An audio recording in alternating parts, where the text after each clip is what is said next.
What if you could take apart your own experience, piece by piece, just to see how it all works? Well, there's this incredible ancient Buddhist text that gives us a guide.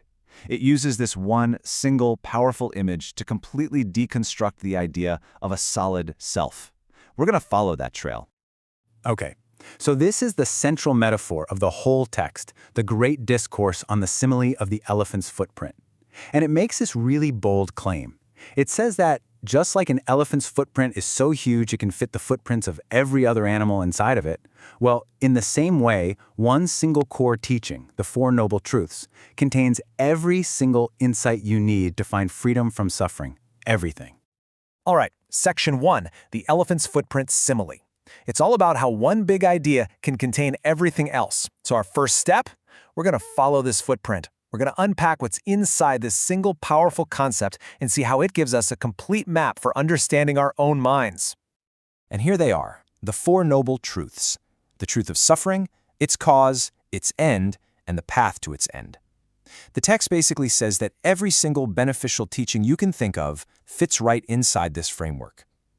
For this explainer, we're going to follow the sutta's lead and dive deep into that first one, the truth of suffering, or dukkha, and see how it takes our own experience apart, piece by piece. Okay, on to Section 2, unpacking the first truth. We're getting to the root of dukkha, or suffering. So how in the world do you even begin to investigate something as huge and vague as suffering?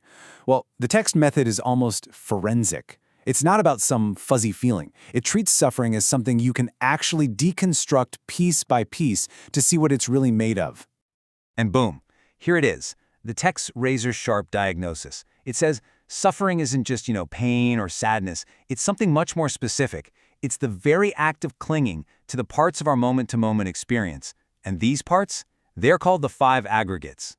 And these 5 things, they literally make up every single moment of your conscious life. You've got form, your physical body, feelings, pleasant, unpleasant, neutral, perception, the part that labels everything, mental formations, that's all your thoughts and intentions, and finally, consciousness, the basic awareness that experiences it all. So to show us how this whole deconstruction thing works, the text starts with the most obvious one, form, the physical body.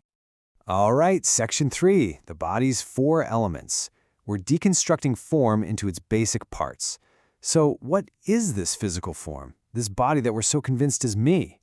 The text just refuses to see it as one solid thing. Instead, it breaks it down, analyzes it as just a temporary mix of 4 fundamental elements. And the cool part is, these elements exist both inside of us and in the big wide world out there. First up, we've got the earth element. This is basically anything solid. The text points out that the hair on your head, your bones, your teeth, they're made of the same stuff as mountains and rocks. It's the same quality of hardness, of substance. Pretty wild when you think about it. Next, there's the water element, which is all about liquidity and, holding things together. The blood flowing through your veins, the sweat, the tears, it's the same fundamental nature as the huge oceans and the rain coming down. It's the exact same principle of fluidity, just on a totally different scale. Then you've got the fire element. This is the principle of heat and energy. So your body heat, right? The metabolic fire that's digesting your lunch right now, that is the exact same kind of elemental energy you see in the sun, or a fire, or a bolt of lightning. And finally, we have the wind element.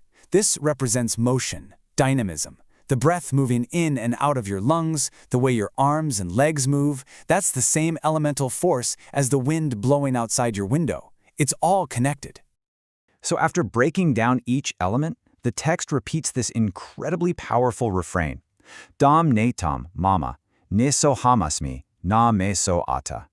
Which means, this is not mine, this I am not, this is not myself.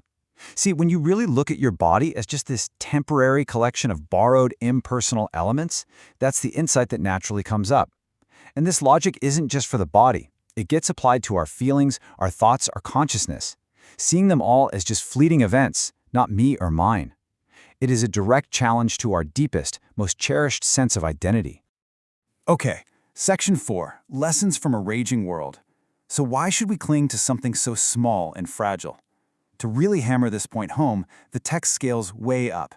It asks us to look at the immense, overwhelming power of these same elements out in the world, to really put our tiny, personal experience into perspective. Just think about the external water element for a second. The text gives this amazing image. It can swell up into a massive ocean that literally floods entire countries, washing everything away. But then, at other times, it can recede and dry up so completely you can't even get a single joint of your finger wet. It's huge, it's powerful, but it is not permanent. And it's the exact same deal with the fire element. A raging forest fire can burn down whole villages, just consuming everything. But eventually, it dies out. It burns itself out, and you're left searching for a new flame with something as tiny as a chicken feather. Again, so powerful, but definitely not permanent. And all of this builds to the central and kind of devastating question of the entire text. It's like this. If these huge, powerful external elements are so obviously impermanent, decaying, and changing all the time, then why on earth do we believe that this small, fragile body, which the sutta says is literally sustained by craving, why do we insist that this is me or mine, that this is some permanent, unchanging self? Now for Section 5, Seeing How Things Are. This is the path to freedom through understanding. So, what's the whole point of taking everything apart like this? Well, by deconstructing our experience, we can finally see the underlying mechanism that makes it all run. And once you see the mechanism, you can find the way out. And that mechanism has a name: dependent origination, or Paṭiccasamuppāda. The crucial point here is that our experience isn't made of solid things at all.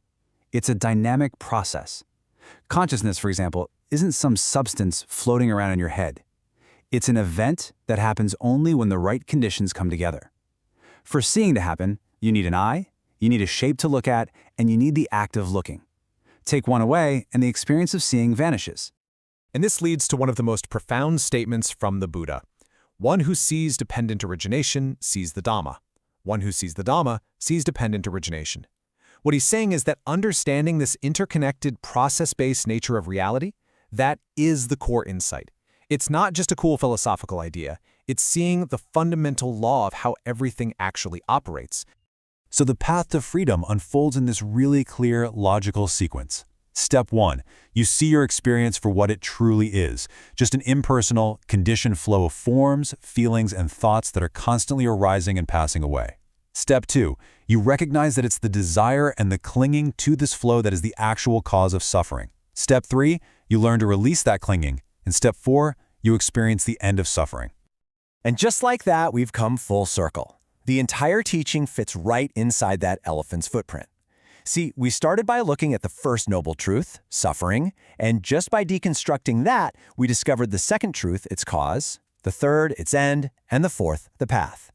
It all fits together perfectly. Freedom, it turns out, isn't some mystical state you have to add on. It's about seeing what is already here with radical clarity. Which leaves us with the text's final, lingering question.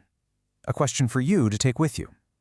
If everything you experience is just a temporary unfolding process, and the self you're trying so hard to protect is just a collection of borrowed, constantly changing elements, then what is there, really, to hold on to?